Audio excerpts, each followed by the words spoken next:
Good morning. I'm Tyler Martin, and here's the latest from Spectrum Autism Research. First of its kind commission defines profound autism, issues recommendations, by Laura DiTaro. The term profound autism should be used to describe autistic people who require round-the-clock lifelong care, a team of autism researchers, clinicians, autistic adults, and parents of autistic people announced today. The guidance is part of a set of suggestions for the field to improve autistic people's medical care and clinical research on the condition.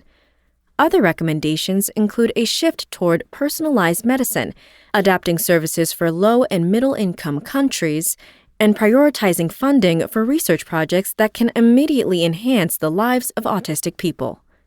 The team decided to focus on improvements that could be implemented in the next 5 years rather than longer-term goals, says Catherine Lord, Distinguished Professor of Psychiatry and Education at the University of California, Los Angeles, who co-led the group, which was convened by the editors of The Lancet.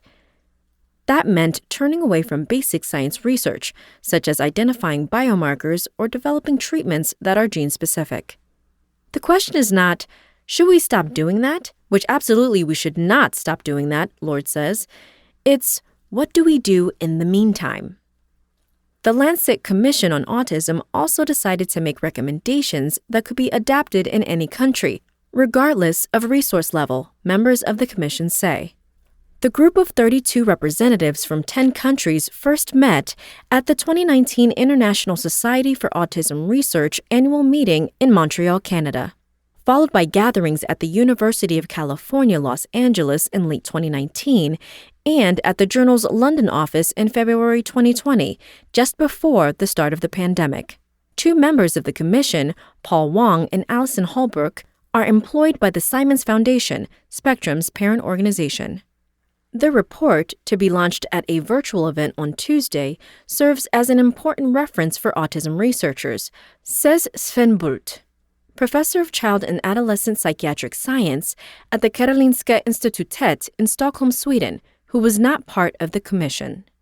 Researchers have information about how to improve the lives of people with autism around the world, but haven't done a good job of using it, says Tony Charman, Chair of Clinical Child Psychology at King's College London in the United Kingdom, who co-led the group. The idea is the commission is a call to action, he says. The report formally introduces the term profound autism to refer to autistic people with severe intellectual disability, limited communication abilities, or both. The term should not be used for children younger than about 8 years old, and it may be more appropriate for adolescents and adults, the report notes. The main purpose was to call attention to the fact that these kids and adults exist and that they do need different services, Lord says, and that we can predict who they will be, not at age 2, but by age 8 or 9, and we need to plan for them.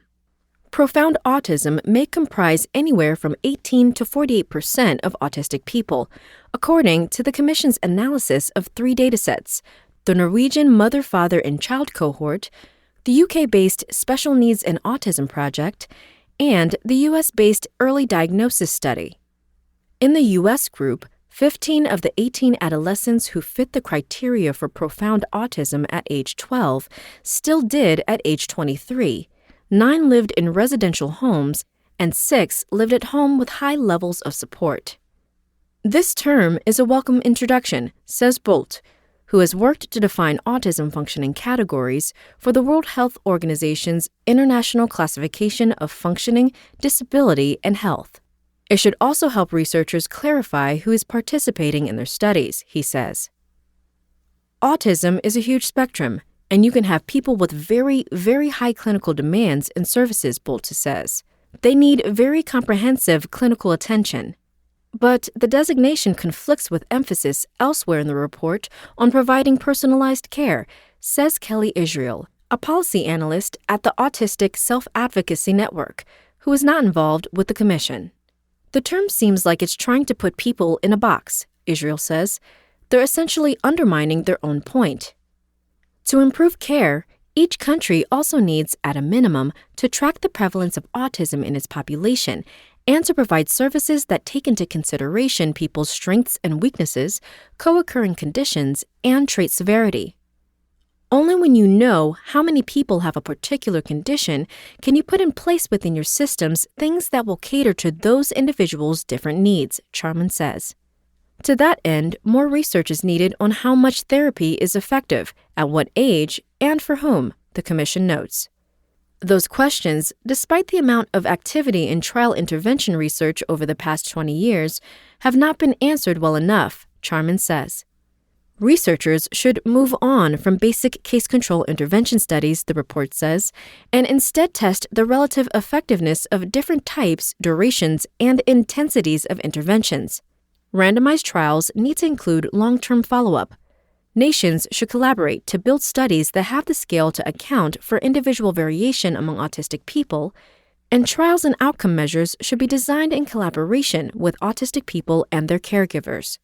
They are completely right that the evidence base is a mess, Israel says.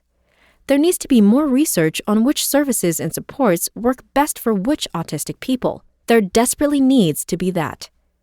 More guidance from the report on how to define treatment outcomes and working toward those that autistic people want could have been helpful, both Bolt and Israel say. The recommendation to put additional funding toward clinical studies should help lower-income countries in particular, says Commission member Gauri Devan, director of the Child Development Group at the nonprofit Sangath in Goa, India. There are families and children right now who need help, she says. We need support for scaling up, for implementation, and I think there is capacity now to do this. The Commission endorses a treatment approach called stepped care, which starts families with the least cost-intensive appropriate treatment option and funnels children into more intensive services only as necessary. The approach needs to be used in culturally appropriate ways and can be adapted depending on a country's available resources, the report notes. The treatment process should also consider individual preferences or, in the case of young children, those of their caretakers, as well as the time and resources available to the family at home. That's very far from the biology, but it is a huge factor in what actually happens to autistic kids and adults, Lord says. The Commission's recommendation to focus on an individual's needs rather than her diagnosis will help sidestep delayed or inaccurate diagnoses in countries that lack specialists or culturally appropriate screening tools, says Angelina Kukoza-Musige, Associate Professor of Pediatrics and Child Health at Makerere University in Kampala, Uganda. And the suggestion of training caregivers will also help increase access to services, she says. Also useful in countries lacking resources is the list of evidence-backed interventions the report highlights, along with unproven and potentially harmful therapies, Devan says. These treatments have been called out, which I think is really important, Devan says.